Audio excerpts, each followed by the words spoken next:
Welcome to our Tithely University webinar. It is so great to have you guys with us. I know everybody is kind of joining, so welcome in to those of you who are coming in. Thank you so much for being here today. Hope you all are having a great day. We're going to have a little bit of time while we let everybody keep joining, so feel free to go ahead and jump in the chat, say hello, let us know where you're joining from. But we are so excited to be with you today and share a little bit about our new updated giving app. So welcome to our Tithely University webinar.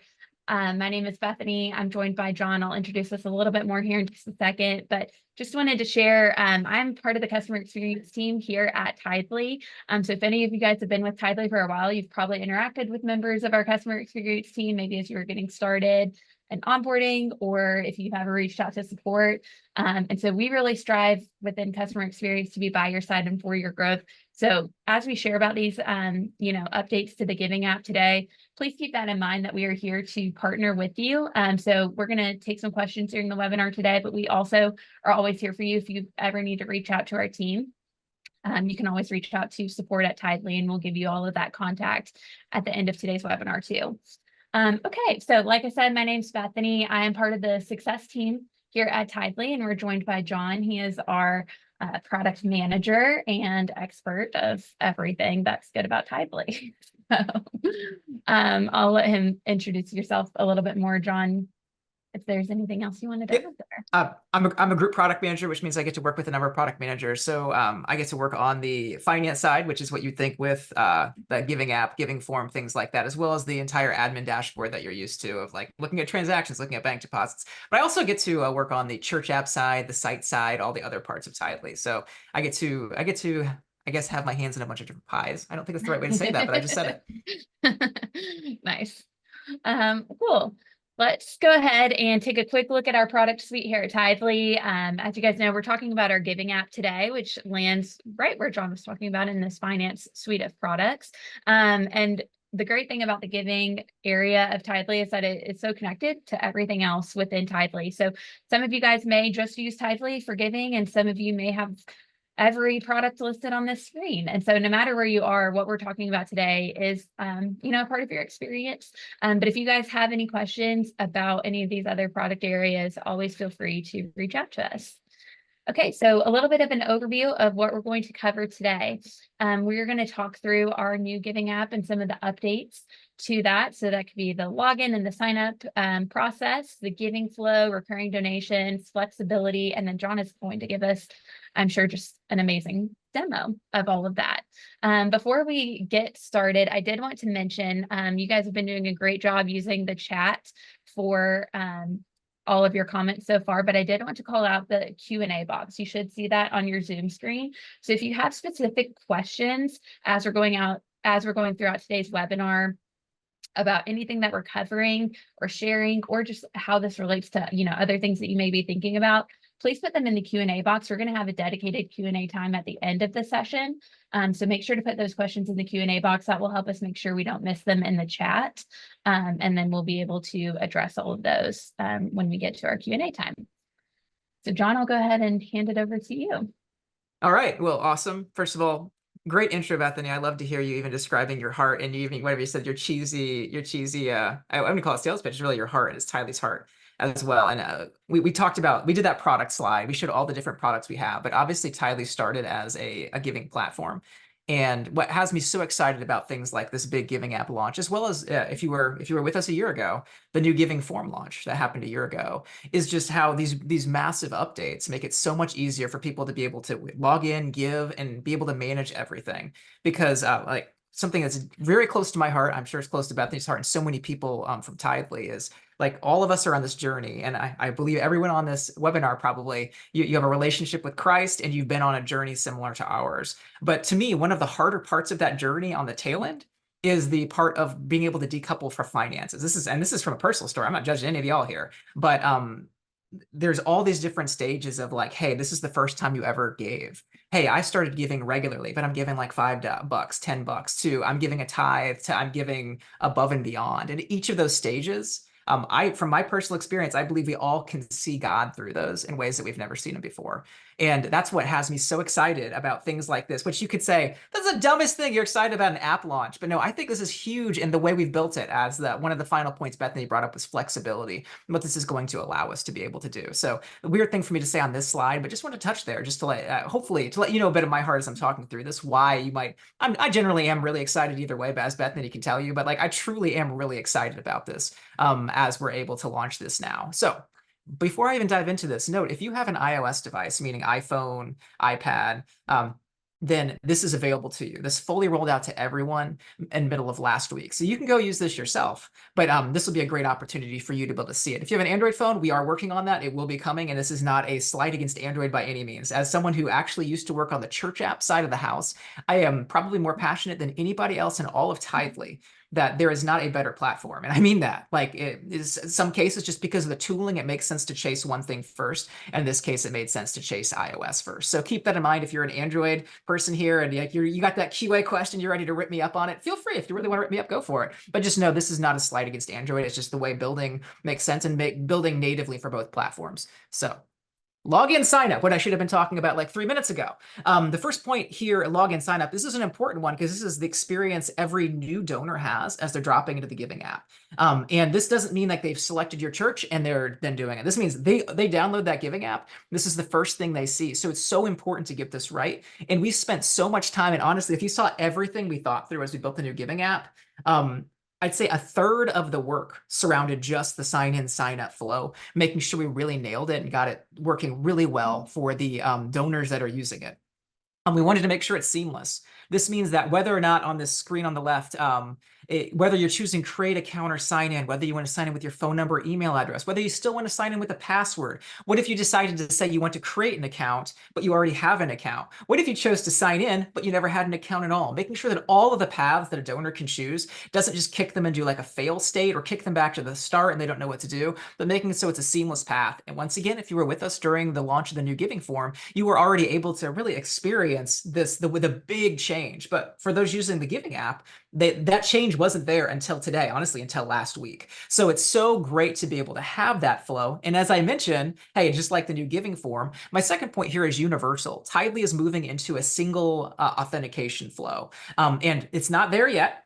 But what you're seeing here is now new Giving form worked that way last year. New Giving app works this way this year. The church app has been rolling out iterations of this as well, where, hey, you're able to log in with your phone number, you're able to log in with your email, and really using a password is something that we're starting to get rid of more and more as much as possible. You can still use a password with the new Giving form from last year and the new Giving app, but you kind of have to dig into it for signing in that way. And the only reason we even want to include it there is for donors that are at your church who maybe need to log in but don't know their password and they don't have access to the email address that they use. They put in a fake email and they put in a fake email and they know their password. This gives them a path for logging in, whereas otherwise they would be blocked. But honestly, we want to stick with just phone number and or email login whenever possible because it's so much more secure. And having it be universal across platforms makes it so it's easy no matter where you're going. It's easy for you to access the app or any of our products that way. So that actually touched on the third point. Wow, what a flow. I didn't realize it was flowing that well.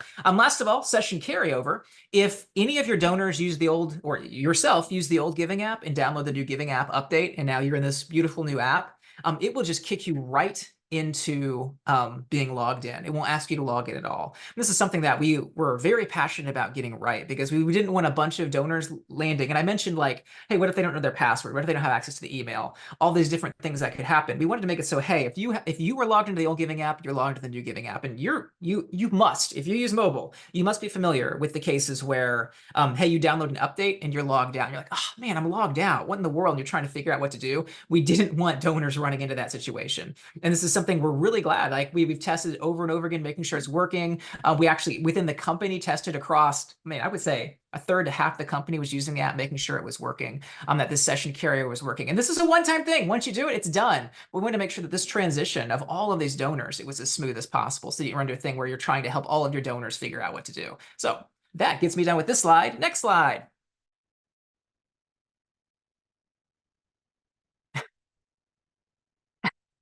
Okay. The giving flow. I put modern UX here. This is a bit of a cheat, because this could belong anywhere. But I think it's really important because the giving flow is actually significantly changed. And just so you know, and honestly, if you want to put it in the Q&A, please feel free to put it there. But I'm just gonna talk about it right now. I know that in the comments for the app and comments from people, like the fact that it's a two-stage flow right now, there are questions about that. As we dug into what the experience is like for donating in different mobile apps, for paying in different mobile apps, in all the flows, this is the flow that is used most consistently. And we wanted to make sure that donors, as they drop into your app, have a flow that feels intuitive to them and they're used to using. As I mentioned before, with flexibility, and I'll touch on this more, we can iterate on this. We can iterate on this quite easily. So as we go, if we find out, hey, you know what, maybe this just doesn't work in the context of a Tithely giving app, we could absolutely change it. But at this point, this flow is built to be modern and feel like all of the other apps that your donors are using. And that actually has me really excited because what we want is, sure, there's going to be pushback. Hey, this is different, but we want it so that anybody using our app just feels like this feels like any other place that I'm making a payment or giving. So very excited about the modern UX being that way and that everything is native. On that second screen, actually the first screen, you can see all of these screens are in app, allowing us to do a lot more within the giving flow. If you use our old giving app, you know that as soon as you pressed give, it kicked you into the browser and you did everything in the browser. By keeping you in app, we're able to do a lot more. And this is the types of things where I talk about flexibility. There's a lot of things we can do to be able to improve the experience and improve the experience quickly in the context of mobile. So that makes it fun because it's native. The Quick Give 2.0 experience, even if you've used the app, perhaps you haven't clicked the Quick Give button, and you'd have to have giving history to even have the Quick Give button available to you. But the Quick Give experience is so slick, and I am kind of overselling it here, I'd say, because it's just a panel that pops up, but when you see it, it looks so nice, and it makes the Quick Give experience fast, easy, but also difficult to accidentally do. And that's something I love about it. You don't just click a button and accidentally give. You give and swipe. And honestly, as I talk about using all the different apps out there, think about using something like Robinhood. When you're using Robinhood and you make a purchase, it's not a click, it's a swipe because it's much harder to accidentally swipe. So like getting things in like that in there to make sure that it's working as quick but also not accidentally is something that we had a passion for and I'm excited about. So there you go. There's why I'm excited about Quick Give, even though it's one panel, just the way it's been thought through to make it work right. And then payment methods is something I was thinking about having as a completely different slide because it's such an important change. I honestly couldn't think through all the different bullet points I'd talk through on that slide if I had one. So I have it here in this slide, but the whole flow of setting up a payment method is completely changed. If you are using the new giving form, you're used to this change of using payment elements, which is a new way to set up a payment method. But it's more secure the way it works. It allows us to have more flexibility. And honestly, it offers a bunch of value, both to donors as well as to what we're able to do moving forward with flexibility, like I mentioned. And even something I'll mention on our flexibility slide will make it make a lot more sense why I say that. So let's go ahead and go to the next slide. Recurring. This is really part of the giving flow, but this one I could think of enough bullet points to talk about. We have completely updated this flow. As you can see here, you can't really see it since we're looking at a picture. I can show this as I'm demoing the app here in a minute. We're inside of the giving flow, and I'm choosing, instead of giving one time, I want to give recurring. And what you have is you have a list of like the cadence you want to give at. In this case, as you see here on the left image, it says weekly at the top of the image. That's because I've chosen I want to give weekly. That's versus 1st and 15th. Bi-weekly, all the options you're used to seeing. As you do that, you can choose the day of the week because I chose weekly. And then you can see on the next slide, I'm sorry, not the next slide, on the next image there, it shows, hey, I chose Monday. Now it's showing me all of the Mondays left in July that I could choose to start this gift on. And I could click over to August and I could see all the Mondays in August available there to click on. But this creates a really slick interface that also is within a tray, so I could just dismiss it anytime, and I'm back inside of the giving flow, keeping the context of where the donor's at. So honestly, this goes a lot into the modern UX, which is why I said the modern UX makes sense here. But it's just a lot more intuitive, a lot easier to use, and it feels like what the donor would be used to seeing in other apps that they're using. Also, I have here the ability to edit GIFs, and honestly, that should be edit recurring GIFs, but this gives the donor the ability to go in and edit recurring GIFs just like they can do inside of the new giving form, where they could set skip dates, and they could also they could delete the donation, they could change funds and do all of the things they can currently do with the recurring donations. They now have access to that in the new giving app. All right, next slide.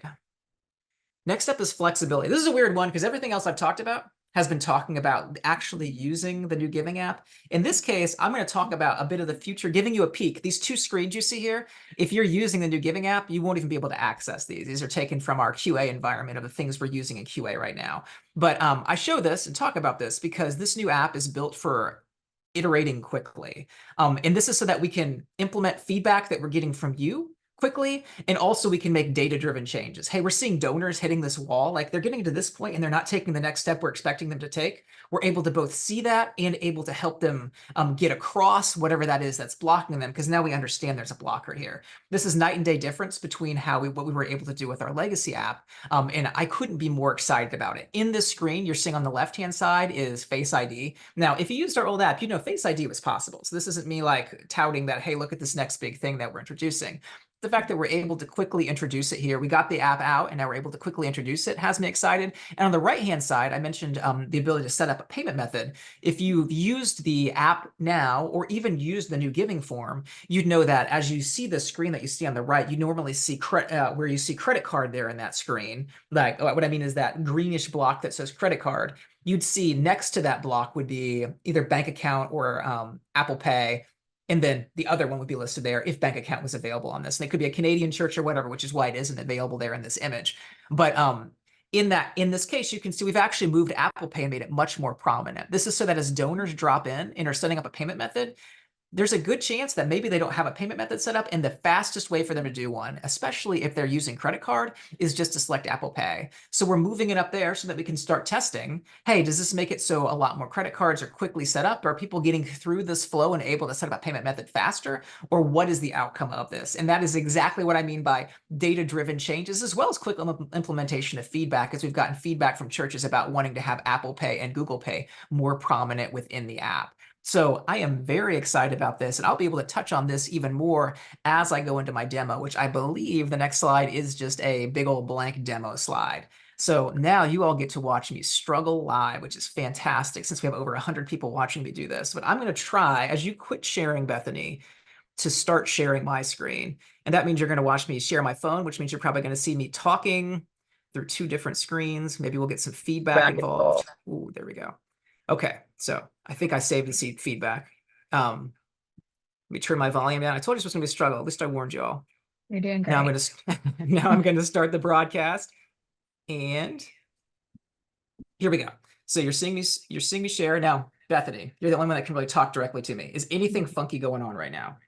I'm just seeing a little bit of like a load screen, it looks like, but yeah, okay, we're good now. Okay. I see you swiping Sweet. right now. Yep. All right, and then I'm going to move this over, and there we go. So if I could type live, I would be typing Tithe. So I'm just looking up Tithely here, and I'm going to the app on the App Store. So you can see here is the app on the App Store. This is I actually deleted the app so I could re-download it and show you all fresh what the app looks like being downloaded fresh. I didn't download it fresh because while we're doing all this we're doing now, I didn't want to get stuck mid-download and have it not work and then be all of us watching it slowly spinning. Something I wanted to point out here is the version history. If I click version history, you can see if I go back a while, you can see we had a gap of an entire 2 years till we had an update. Then the next we had 3 updates in a year. And then you see last month we had 5 updates. 3 weeks ago we had another update. This is what I'm excited about, is that seeing these weekly or bi-weekly, meaning every other week updates coming out through the app, when before what you would see is maybe annually, you'd see an update, if that. And this is where you're saying, hey, I'm telling you quick iteration, being able to help donors, being able to implement your feedback. You're already seeing it, even though the app is just coming out.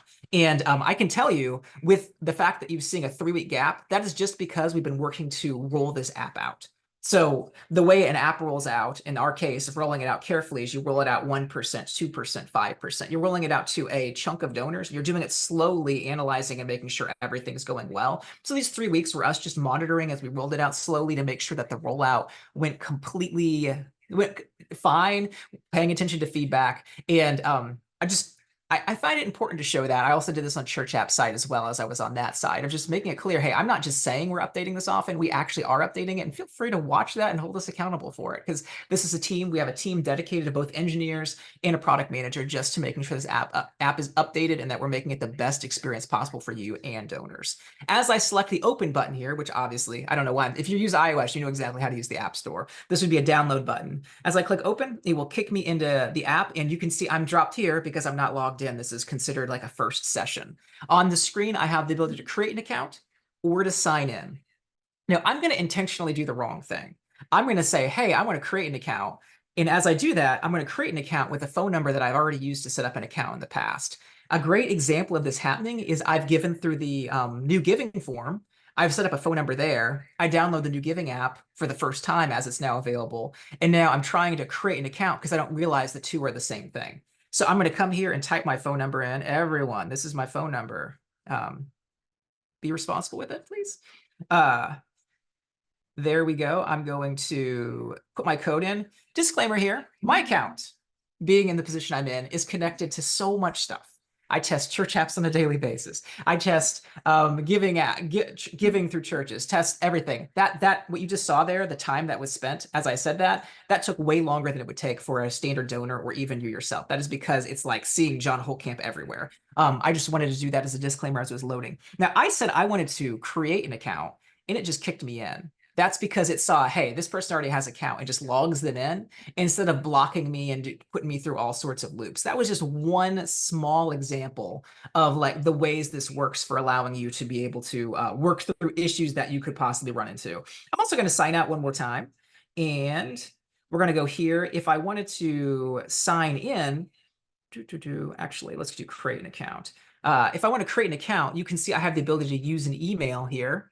And I can switch between using email. So we're not forcing you to use your phone number, but for creating an account, you have to use email or phone number. We don't let accounts get set up with password anymore. And this is what I referenced before, moving into a system where we don't have passwords.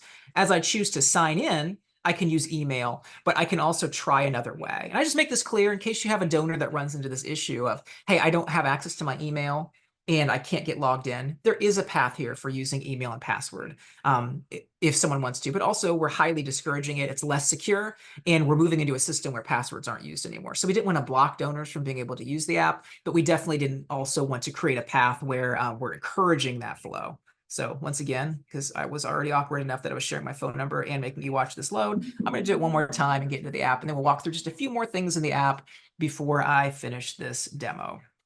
So as I get into the app here in a second, what we're going to see is the home screen. This is a completely new experience. Right now, you'll see these buttons at the bottom here. So like the ready to make a lasting impact for recurring, the payment methods, as well as the rating. These are static, meaning it doesn't matter who you are, what you've done. These will always show up in this list. But this creates a really neat area of the app where we can start highlighting different things. So this is an area as we're doing the iterative process I talked about, this is an area we could use for the iterative process and something I'm excited about. Honestly, you watching, if you have ideas of things you'd like to see here, there's nothing I would like more than customer feedback telling us what to do with this section. And hopefully that gets you excited about the heart of us and product of like nothing should drive us more than you and what you need here. So this is a section that's going to be dedicated to that. So if you hate this section, if you love this section, just know it's something we'll be iterating on to create the very best thing possible that maybe someday is even dynamic, donor to donor. It will show something different. So we'll see what happens there, but that's been built in a way, and that section is there for that very reason. So we'd love to hear your feedback on that front. We have Give Now, which I'll dive into in a second, but below that, we have a Quick Give button. If I choose that, which the reason that's there, giving to a dancing fund, is because I have donated my last one-time donation to this church, which, yes, it looks bogus, but this is actually on production. So everything I give is actually real donations given. We just have a rather silly looking logo there.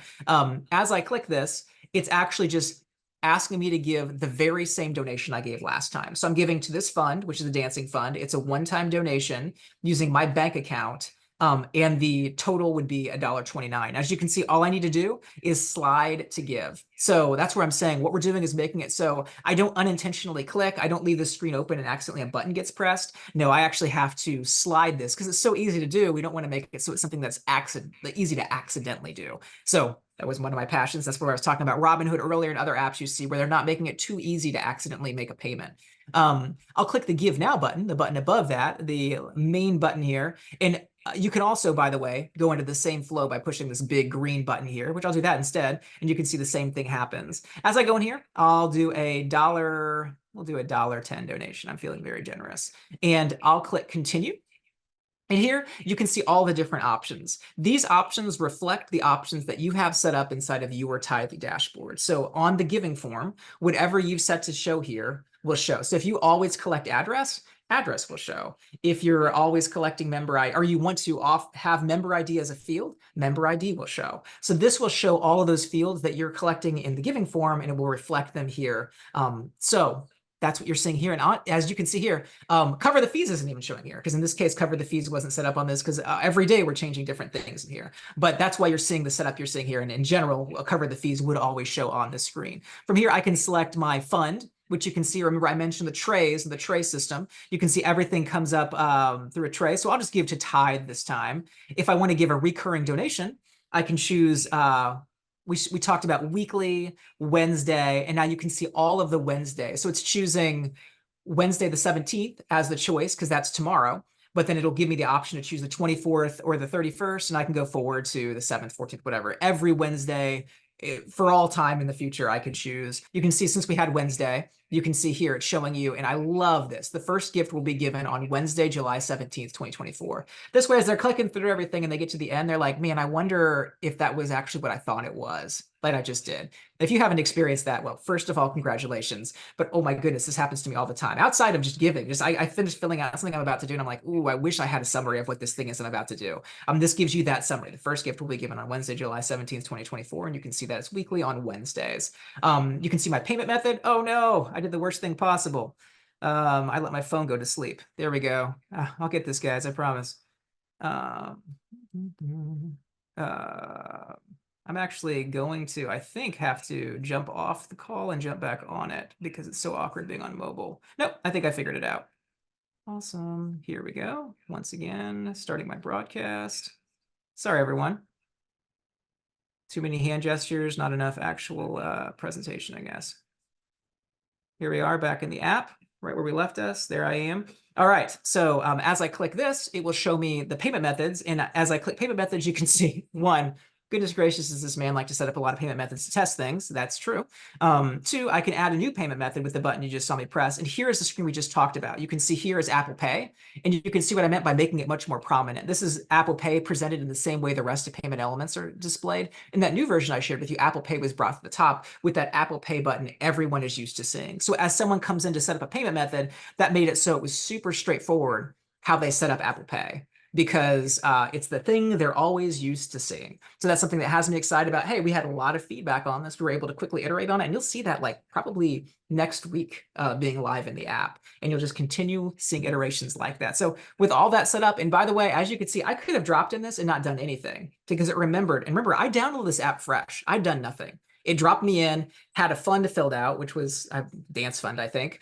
We'll make this a one-time donation. You saw how easy it was for me to quickly do that. I'm going to go ahead and click give. And like I mentioned, assuming I didn't break something in everything I was doing, this will kick me out. And something I see, actually, I saw a review today on this that was talking about, man, you kick out to the browser. You really can do this just in-app.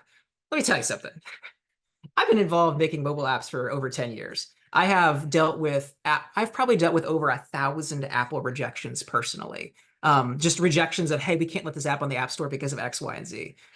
It's great. I understand what you're talking about. Yes, you can do that. There are hoops that a church needs to jump through for Google and for Apple to be able to make that happen. This is something that we're absolutely exploring on our end, and we see it implemented in other places, but it's something we want to make sure we do it right, because the last thing we want to do is be breaking Apple guidelines so that we can have a little thing that doesn't kick you out to the browser. So I just want to make you aware if that's something, and feel free to Q&A me to death here at the end of this Tithely U, but about that topic specifically. But just so you know, that's why it kicks you out to the browser and easily kicks you back in. So now I can go into my giving history, and assuming once again that I haven't broken something by backing out of the app 13 times and restarting Zoom, you're going to see this donation showing up inside of my giving history. There's my 110 donation with the bank account you saw me use given today. And one time, where as you can see here, the recurring donation symbol there. And this is really giving you, these buttons like history and recurring at this time are giving you access to the giving form, but not requiring you to log in to be able to access it. Last of all, inside of the menu section, you can see you have a My Account button, which whoops, now I'm confusing myself even more. You have a My Account button, which this will actually give you access to your people profile, or give your donor access to people profile to update it inside of the app. You have access to your payment methods, which gives you a screen to get into the payment methods without having to get into the giving flow. Then all sorts of other things like security, changing your PIN, login phone number, as well as a bunch of other actions that the donor can take, like signing out. Also, as I dive into recurring, I mentioned that was my last thing and lied. Here's my last thing truly.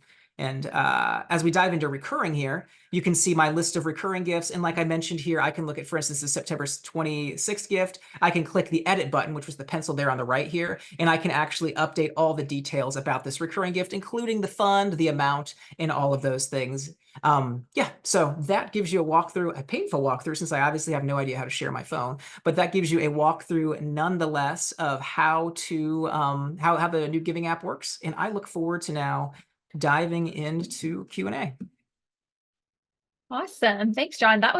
I just have to say, like, I've been using the new giving app. I was one of the ones who was lucky enough to get to test it and like get some early eyes on it. But literally every time I see it, I am just like so proud of the intentionality of like the whole team at Tithely that was a part of that. And it's just a beautiful experience. I was actually talking to someone on a meeting earlier about I use Spotify to listen to music, and there's just little things like throughout Spotify that just kind of like delight you and make your day. And I feel like there's so many like little touches of that in the giving app. And so just had to share. I just love that. Okay, we do have some questions. So we're going to do our best to get through all of them. As a reminder, you guys have been doing a great job of this, but if you guys keep thinking of more questions, please put them in the Q&A box rather than the chat. That way we can make sure to see all of them. I was in the middle of typing a response to one of them, so I'm going to finish that really quick while I ask this one to John. So John, a few people are just dying to know when the Android app will be available. I know you touched on that. Is there anything else you would like to speak to that about?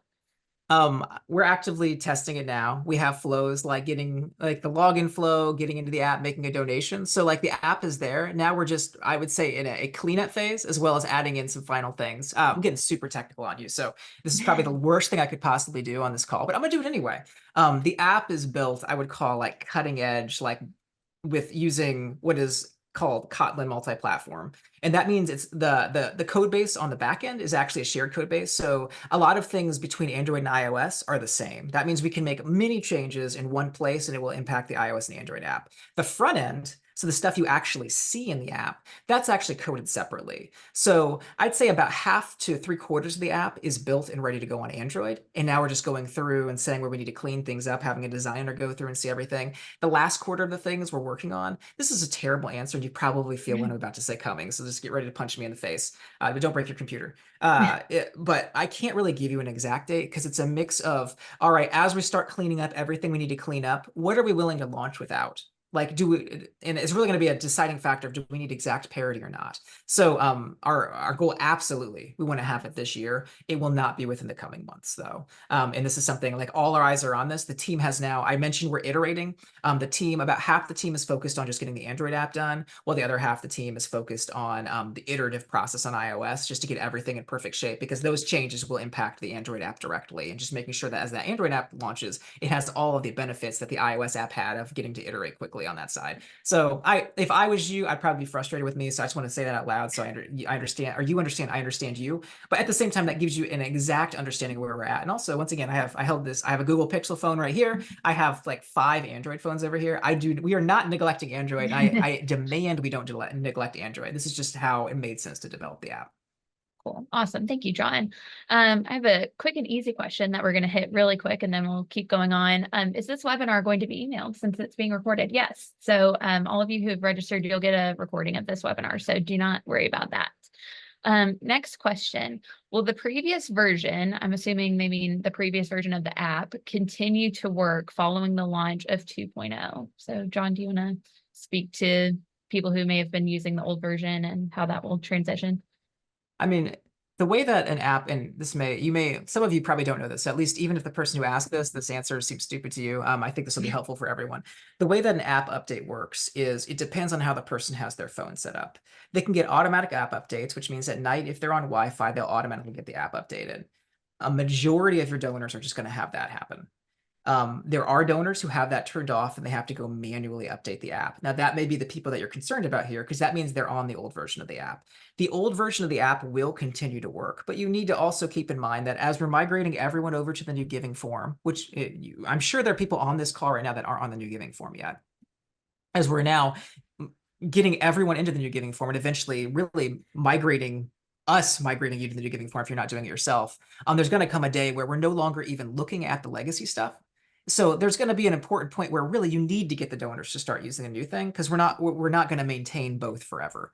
But at this point, yes, if donors are using it, like it's not like tomorrow donations will stop failing. And if you were still using the legacy giving form, even though our focus is no longer on the old giving form, it will continue functioning in the same way. So I think that's a great answer to help you understand. But really, most of your donors will just automatically be on this new one, on probably already if they use iOS. Awesome. Thank you. Next question. We had a few people ask similar questions to this, and you kind of touched on it a little bit, John, but maybe we can just specifically speak to those who use the Tithely custom church app. So those of you who may have designed your own unique Tithely custom app, you guys are probably used to your donors giving to your church through that app. Makes sense for them to give through your existing app rather than having two separate ones. And you have the ability to give within your app. So how does that relate to this new giving app, giving experience? And what are the, you kind of touched on a little bit, but maybe just reiterate the launching out to, complete the transaction and all that good stuff. So I have two product managers that work with me, as me being a group product manager. And one of those, Julia, is focused on the admin experience. This is what you're using inside of the admin dashboard. This is your transactions, recurring, bank deposits, all that stuff. Another PM, Nick White, who focuses entirely on the donor experience. I bring that up because this is something on a weekly basis we're tossing off off each other. And the weird part is it's really on someone entirely different who's over the church app space, Nico, who's really thinking through, hey, how should church apps work? It's an interesting question, because if we integrated the entire flow the way you see it in what I just showed you, that means the church apps team is now focusing on continually updating this, because right now the giving app isn't built in a way where you could just drop it into the church apps. So right now, for the foreseeable future, I will say the church app is going to use the new giving form, which will continue updating to look as good as possible and just look beautiful on mobile. We are continually discussing what are the best ways for us to be able to handle this. I'll tell you, I can give you insider info. I'm here on the call. So personally, what I would love to see is a more seamless way to drop you into that giving form, so it feels inside of church apps, so it feels like you're never leaving the church app, versus trying to have that team continually update a native version, like what we're doing here in the giving app. So the giving app, incredible. I love that we can have something native like this for the churches that don't have a church app. But I think the church app experience will probably be unique to the church app versus trying to have the same thing. But hey, if we get enough feedback the other way around, certainly something we'll be exploring. So I encourage you, give that feedback. Please give it lovingly, but give that feedback so we can hear it, because customer feedback is the most important thing to us as we're thinking about, from a product perspective, the things we should be doing moving forward. Yeah, for sure. And I will say the giving form itself, that, even if you're just using that within your custom app, it is, it very similar feel to this new giving app that we've been talking about. So if for some reason some of you guys may not have that new form linked, you may still be using your old form, please reach out to us and we can definitely help you get that updated. Okay. This question has already been answered. And then she also asked, is there a blurb somewhere that I can send out to parishioners that explains any new steps they need to take to donate? So I will, I've mentioned this in a few of my answers in the Q&A, but I'm going to go ahead and put it in the chat here for everybody to see. We have a launch kit that is kind of related to part of the answer of this question. So as you're sharing Tithely with your church, we have put all these resources together for you in a launch kit. It's got like customizable slides. It's got a place where you can add a QR code, and all of it is, ready for your branding to be added to it. So like your church logo, any, wording or anything that your church uses. So this launch kit is really like polished and smooth, and it's going to give your donors what they need and let them know how to give, whether that's on like slides or on, like I said, like a printable, but yeah, be sure to use that. And that should, at least set you in the right direction. But as far as new steps, if you guys are just talking, having conversations with your donors or maybe sharing, from the front one day about how to donate, the way that John showed it, really, when they open the app, they're going to have a button that says give, and they will just be able to click there. So I would say that if you're just wanting to be able to speak to it, I would say download the Tithely app and click give, and they will then be directed from there, especially if they've already given to your church before. They should be good to go. But anything else to add there, John? No, that was great. Okay, cool. One of our recurring donors had an automated giving failed. Does she need to update the app, or was that automatic? This was sent by Anonymous. So Anonymous, please write into our support team so that we can look at that specific transaction and that donor. Recurring gift could fail for a variety of reasons. So let us take a look at that with you, and we can make sure that we get you situated. Okay, next question. If we have a fundraiser, is there a way to set amount for payment? So I think you may be referring to like having a prescribed giving amount. Maybe you're wanting to encourage your donors to give a certain amount. John, any thoughts there before I give my In that case, you're probably sharing a link either through a newsletter, a QR code, whatever that is, and that's going to take people into the giving form. Right now, links will not take people directly into the giving app, and the reason for that is one, it's something, honestly, it's what we're iterating on. We're talking about something called a deferred deep link, and that's a link that as you do it, it decides what to do. We actually use this on the church apps front, but haven't included it on the giving app front. But because of that, right now, if you did that, you would create that link, which at the end of the day will be a very similar flow that you'd use. It's just going to kick them into the giving form where they can donate, and you can set up that custom link.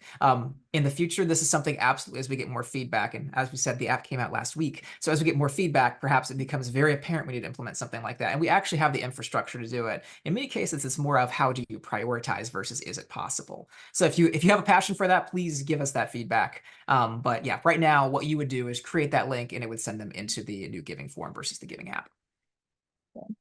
Yeah, that's great. The other thing that I'll just add as a little sprinkle on top of that is that if you have a Tithely site, or if you're interested in a Tithely site, we also have some really cool pre-configured giving blocks that you can add that are great for situations like this. So you can set one up that's like the fund that you're using for whatever your cause may be for this, and then some prescribed amounts that even show like the impact that they'll have. So give $5 to make this kind of impact, 20 for this, so on and so forth. So that's one of my favorite parts of Tithely sites is our giving blocks, and just helping your donors see the impact of the gifts, and then they can just click the button and get that gift from there. So it's great. Okay, next, can we use different bank accounts for different funds? So John, correct me if I'm wrong, but not exactly. If you need a different bank account for your transactions to be deposited into, that would be a different location. So you can have multiple locations within your Tithely organization, but that is how you would have a different bank account. You can't really just do that at the fund level. My church, for example, has our regular church organization, our church itself, and then we have a different location for our college ministry, and then they have a different bank account for that, and so they also have a different giving form, and all of those kinds of things. So anything else to add there, Nope, John? absolutely correct. Cool. How soon until we can split a donation between funds in one action? Oh boy, is this a fun one. Yeah, so we were in the process of completely overhauling how this works. In the old giving form, whether you knew it or not, as each transaction was given, it was treated as a separate transaction. So a donor was allowed to set up, say, $200 gifts to we'll say their tithe and to celebrate recovery, right? So that they set up both of those gifts. Both of those gifts were treated as a separate transaction, and every transaction that's processed has a fee per transaction attached to it, just for that. What and as you can hopefully see, my passion for trying to get things into the best way possible for your donors and also for the church. We have gone through the process of breaking that out, so you can split that into, it'll be a single payment that that donor is making. So it would be a $200 payment, and then within our system, we treat it as $200 transactions. That way, the donor can make as many donations as they want in that single flow, and it won't be traded as like a cost per donation. It will just be that single fee across, which will be less. This is something that we have built. I'd say we're 85% of the way there of having it built. Our goal is, yeah, I love saying this live. Our goal is, I'll say, we would love to have it in 2024, have this ready for you. But it's not just, hey, add a button like what you're seeing there and add a new donation. This is completely changing how the flow works. And it's so that we can save you and donors money to do it. So it is we're building this with the passion to do it right for you. And there's no side like, hey, Tithely, get something good here. It's because of this. It's truly just for you. And that's why it's taking a bit more time. It was painful to launch the giving form, and it's painful to launch the giving app without that. But the reason that it's not there now is because of what I just said. So that gives you hopefully a lot of clarity exactly what we're doing and where our heart is and why we're here. It's not because it's not a priority. We actually have engineers like probably right this moment working on it, but we just need to make sure we get it right since it's a radical change from the way it currently works. Awesome. Thank you. Okay, next question. Can you do a donation to a special fund? Example, van purchase. Yes. So for those of you who don't know, you can edit your funds and create whichever funds you would like. And those will all be the options that you saw on John's demo. So when he went to give, he got to choose which fund he was giving to. I'm just going to drop an article here in the chat for how you can edit and manage those funds that will show. Next question. Would it be possible to make it where the fees are covered automatically? They would have to swipe not to cover the fees. We have a lot of people that don't pay the fees, and I don't think they understand that there are transaction fees. This is a great question. Yes, you can edit your settings for covering the fees. I'm going to drop an article here in just a second. I can't really walk and talk very well at the same time, but I'll drop an article for that. You can manage whether or not you want to show the cover the fees option and if you would like it turned on by default.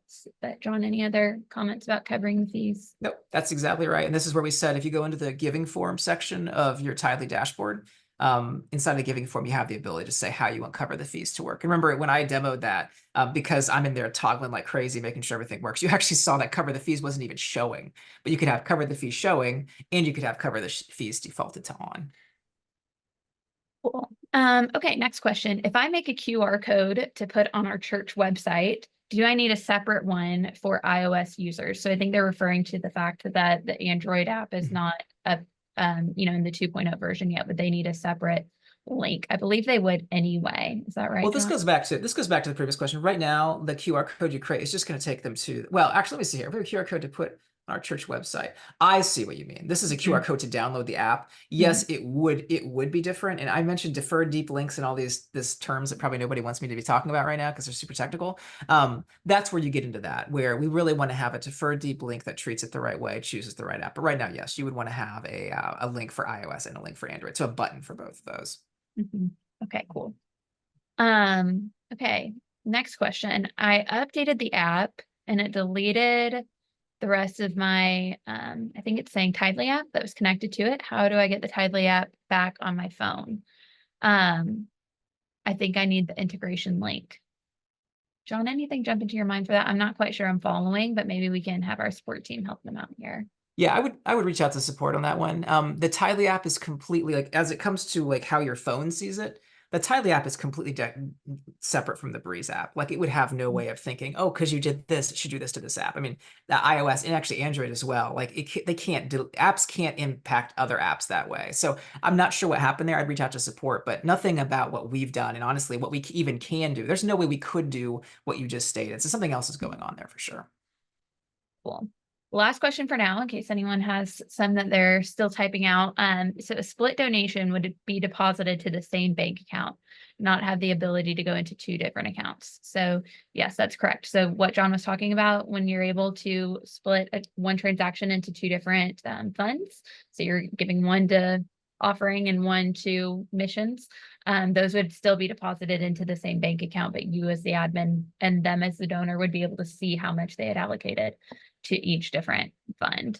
unless you had a separate location. That would be the only way to have them go to a different bank account, but that would not be done within the same transaction then at that point. So, yeah. Okay, that has brought us to the end of our questions. I also, you guys may have saw, was answering some of them kind of throughout. So if you have add-on questions to anything that we shared, or if you think of something after this, or if there's something unique to your account that you would like help with, please reach out to our team. I'm going to go ahead and reshare my screen just so that everybody has our contact information here. It is support@tithe.ly.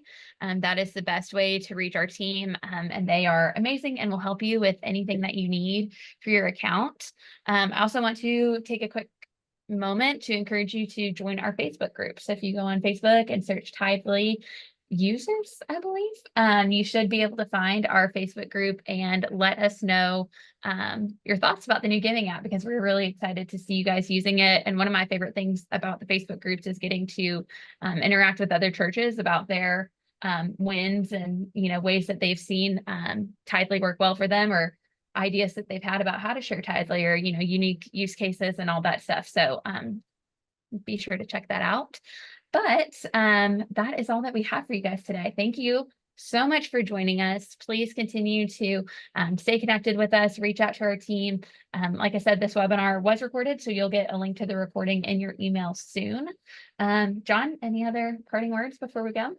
No, thank you so much. Please give us feedback. Like, we are all about hearing your feedback and iterating on this for you. Awesome. Well, we are so excited for you guys to continue using the Giving app. We love being able to partner with you and the missions of your churches. So thank you guys so much for your time and for being here, and we will talk to you soon. Bye.